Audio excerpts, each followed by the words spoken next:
Good afternoon, Gills fans. Welcome back to Gills in the Blood TV for another match day live. Myself and Boz have just parked up and are about to walk to the ground for Gillingham versus Luton Town.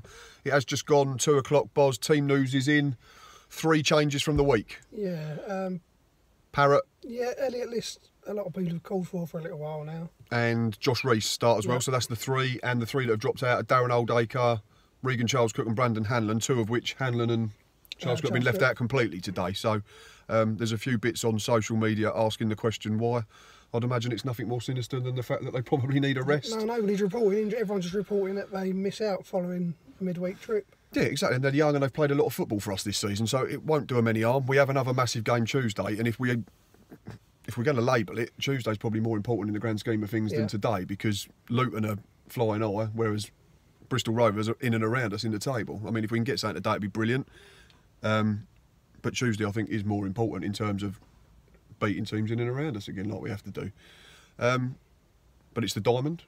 Yeah, it's probably a big chance for Josh Reese. I think it is, yeah, and I think he's going to play the number 10. I've not been particularly impressed so far, but it's still early days for him. Yeah, there was one game where we disagreed. He had a half, didn't we? And I thought he was all right, and you said you didn't rate him at all. But reports coming out of Wednesday night were that he come on and he made an impact, and we spoke about it on the preview, didn't we? The pass for the goal for Elliot List for the 4th, which ended up winning the tie, was very, very good with his weaker foot. So, big opportunity for him. Josh Parker's back on the bench. Bradley Garmston's back on the bench. No Alex Lacey at all. No, he missed out the last 2, hasn't he? So it's showing that in terms of people coming back from injury now, we are getting a lot more numbers to choose from, which is all we can ask. No Navin Nasseri again, no Bradley Stevenson again. Nolan Bowes back on the bench. So who's the defenders on the bench? Ogilvie and Garmston today, isn't it? So we did predictions the other day, didn't we? Both said 1-1. I'm not going to change that. We've seen the Luton team. Danny Hilton not involved. Just back from a 4-game ban, but and so James Collins, they're going to be a threat. We've got Harry Cornick, who we spoke about, who's been playing really well this season. A couple of old boys in there to provide experience that you noticed. Alan McCormack. McCormack's on the bench, who was the other? Sheehan, that was the other one as well. So it's going to be a tough game. We know that. They're 5th for a reason. But we've said how many times, if we play the right personnel in the right system, which I think we have today, I don't think that's a million miles away from first choice 11, if you want to call that. There's probably 1 or 2 that might come back in. Elliot List deserves his start. I think we'd be all right. It would be very Gills to win 1-0 today and then lose 3-0 Tuesday, wouldn't it? Well, yeah, like last week we lost away to Oxford after battering, Fleetwood 3-0 a couple of weeks previous. So, and then struggling against Hartlepool and then getting taken to extra time. It's just how we roll, and we don't do anything straightforward. But we're going to get out of the car now. It looks like it's just about to start raining, and we shall see you all in the ground.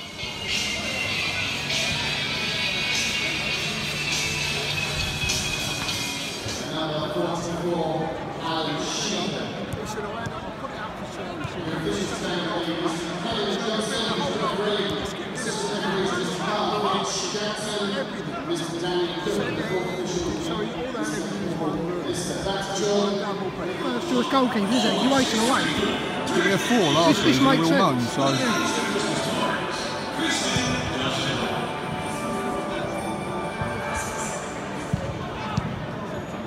There are still limited space available for the Christmas and New Year's.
25 minutes gone, Boston. I was just saying to you about it was a decent game, but there hadn't actually been a proper chance. And Luton just scored a really good goal, in fairness. I think it was a little bit simple for us. We backed off, nobody got close. It's a good finish, but it's good one-touch football as well, I thought, in the build-up. Yeah, and I'm not sure it is who's got it. It's a smart number 11, smart finish into the corner. Holy's got no chance, has he? But it's a shame, because we haven't been too bad up until that point. No, we had a couple of half chances. That's the first clear chance. And yeah. It's just really simple. We just don't close them down. All stand off, watch some great football. I didn't think we'd done a lot wrong. I thought we kept our shape and they played through us, and sometimes you have to hold your hands up. But either way, we're 1-0 down with 25 minutes gone. This has to be good, this, doesn't it, from Bingham? Yes. It's just under the bar. It was the right line, I thought, but it was just too close to the keeper, unfortunately. It didn't have enough pace on it, did it? Still 1-0 down, 35 minutes on the clock. Free kick here, wide right, 41 minutes gone. It's going to be Bingham. Yep, Luke O'Neill steps over it. It's too close to the keeper again, isn't it? Oh, I don't know, he weren't that bad. As he did before. Max Amon's going to keep it alive. It's in front man, and now it's going to have to come backwards. Dean Parrott trying to keep it alive, stay with us. Done well. All into the box. Something must be, just need someone to gamble. Still 0-1, 42 minutes gone. There's one here in front of the keeper as well. We need to defend this properly, though. That's the main thing. We're a minute into injury time. I think if it goes 2-0, we're done. But that's the big centre half. He's giving it a big one. He likes to fall over. He's the one that ran over and tried to pick Tom Eves up after elbowing him in the face. And then every time someone touches him, he falls on the floor. Well, I thought that was one. If that was the other way, we'd be appealing. We got away with it. It's about 30 seconds to go until half time. Yeah, the referee got all right.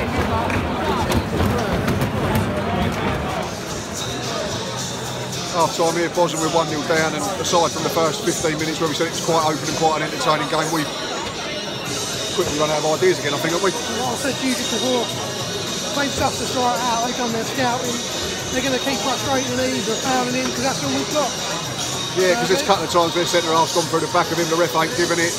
The one that frustrated me was we got a foul in our own box from Barry Fuller, their centre-forward's climbing all over him, exiting off the bar, free kick. But then the same thing happens to Tom Eves on the edge of their box, and the ref says play on. But it's the same offence. I think the only way Eves is going to get a free kick is if he swaps shirts with someone. Yeah. I just don't understand. It happens week after week, we don't get anything, and he's getting frustrated. And I think once he led with his arms slightly and got penalised, and I think the ref said one more and you're going to get booked. You can't blame him though, because it happens week after week and he gets absolutely nailed. And that one was bad, like you say, the guy went through him and then while he's on the floor, he's gone over and starts mocking him and he's trying to get him over. And there was another one, bad one on Dean Parrott, the number 16 got booked. But performance-wise, well, we just haven't got long diagonals again at the moment, He's had that unfortunately. one shot. We had the header, I think Reece switched on to Aymar or the other way around. Something like that, yeah. We had one decent ball from Parrott right at the end. He worked a bit of space, half a yard, and got a ball in, but it went through to the keeper. I think Josh Reece was trying to get on the end of it. I'm not sure how close he got to it at the other end, but Josh Reece started all right. Yeah, but then we've resorted to long balls, and he's been bypassed like the rest of the midfield. Yeah, it's not his fault if he's. It's been Zakwani or O'Neill just lumping it forward the last 10 and we just spend our midfielders just spend 45 minutes turning around and looking over their head, whichever way. We take that target man place to a team, don't we? He literally is our only target. Yeah, which is more frustrating because we know Tom Eves is a lot better than just someone who's just going to flick it on and play with his back to goal. Well, we said he made one good kick, and he's been anonymous again, unfortunately. This guy just down from us, had him in for a while after he was and said he's been pretty poor.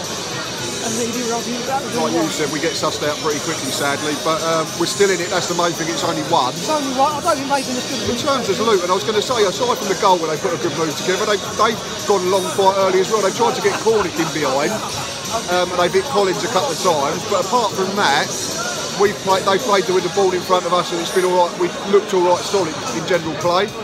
But now we've got to chase the game, and we're not great at coming from behind in games. I know we've beaten Crawley and Hartlepool from behind recently in the Checker Trade and the FA Cup, but this is Luton 5th in League One. It's a slightly different ball game. They seem to have a player who we can really do. That number 17, I can chew about. I think his name's Penny Ruddock. Just gets ages on the ball, gets it, has a touch and gives it, then and keeps them moving all the time. You see, he's got so much time when he gets the ball, yeah. And he likes, I know we don't like sideways passing for the sake of it, but he gets the switch on all the time, and then they get an overload one side. And well, I've just said to you, I think we need to get older.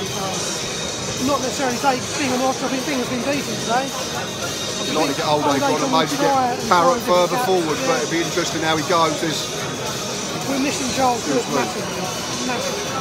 There's one substitute not in. Who is it?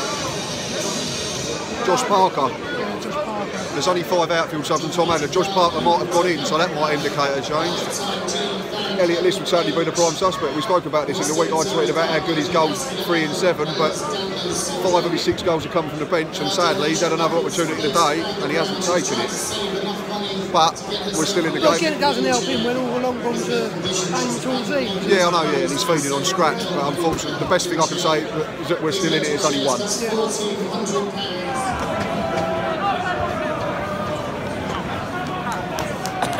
Come on, Newman! Yes! Newman!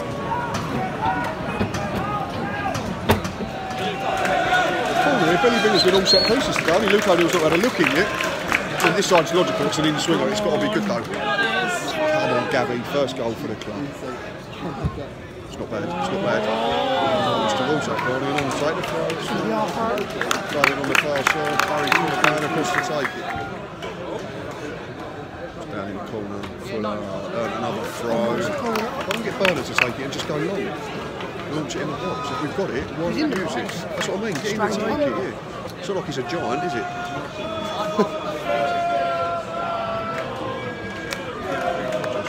Back to Fuller. It's bounced off and it's going to be a goal kick. Still 1-0, 50 minutes on the clock. That's right. You had time to do something like that. Game over? Yep. And I think so. I just said to you, we only got ourselves playing. That's stupid. They've had about 3 or 4 chances where we can clear that. They've gone from side to side across our box. We've just stepped They off, tried to put it back off. to the edge of the area. 2 of ours went for the ball and back off. It's passed around in our box before it's fizzed across, and I think it was Elliot Lee put it in. It is, yeah. Awful defender. And we've just been looking at making changes to say, let's try and get level. And now, we need a miracle, unfortunately, don't we? No, I think that's game done. Oldacre and Parker look like they're imminent, but it's probably too much to do now with 55 minutes on the clock and we trail 2-0.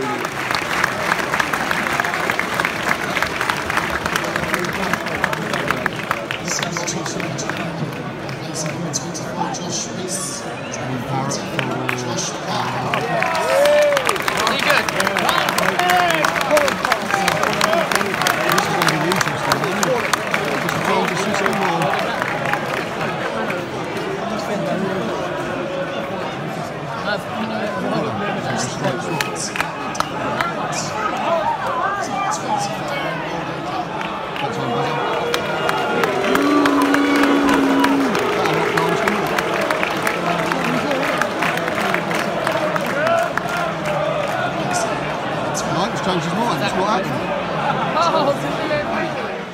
Bottom line is this needs to go in. Oh, it's not a bad delivery, is it? Get someone across the front man, no, don't go It should be away. off! That's why he was kept on.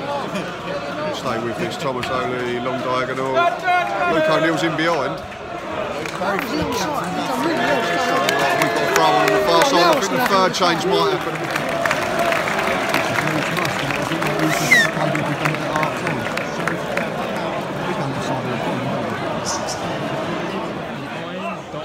Another corner, come on Luke O'Neill, this has to be good. It's decent delivery.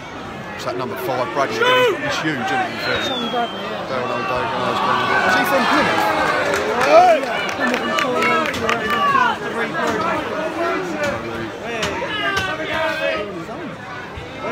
Brilliant again, still 2-0, 63 on him. Nice.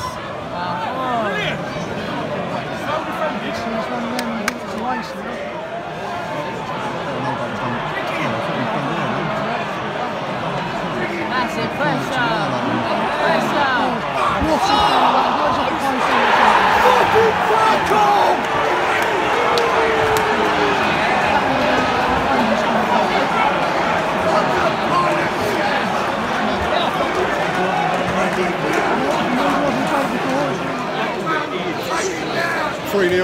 I'm not sure who scored it. Harry Cornick has just given Darren Oldacre and Luke O'Neill the treatment down the left-hand touchline. I mean, that is... Free kicks, headed clear. Cornick does the rest. On the halfway line, raw pace. That reminds me, do you remember Gareth Bale goal a couple of years ago in that Copa del Rey final? He was just turned it after, but it was on. Darren Oldacre has a chance to clean him out on the halfway line, decides against it, and from there we was in trouble. He's unlucky, he comes back off the inside of the post and they've got to tap him, but it's definitely game over now with 68 minutes gone.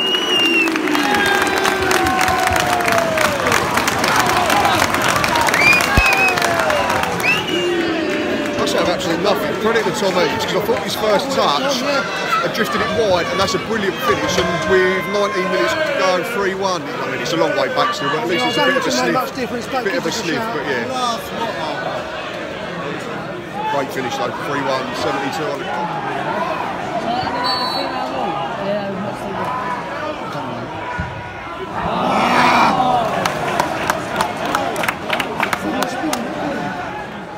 We've got 6 minutes plus injury time. Corner, this has to go in now, doesn't it? I think it's decent.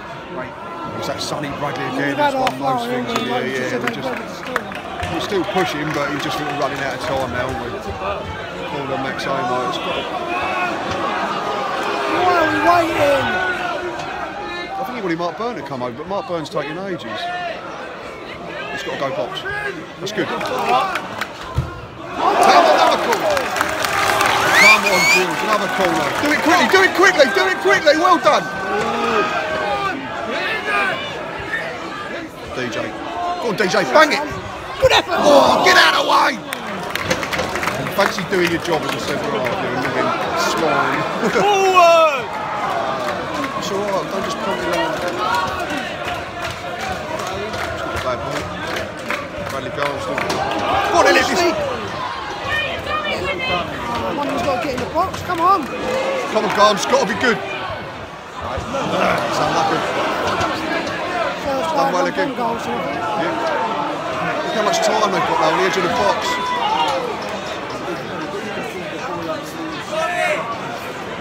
If anything, that goal's given us that bit of confidence. If anything, now we're leaving ourselves so open. Still doing this, aren't we? Still going holy long. Just part of get up. It's no foul. It's not a bad ball. It's come up on top. 85 on the clock, still 3-1.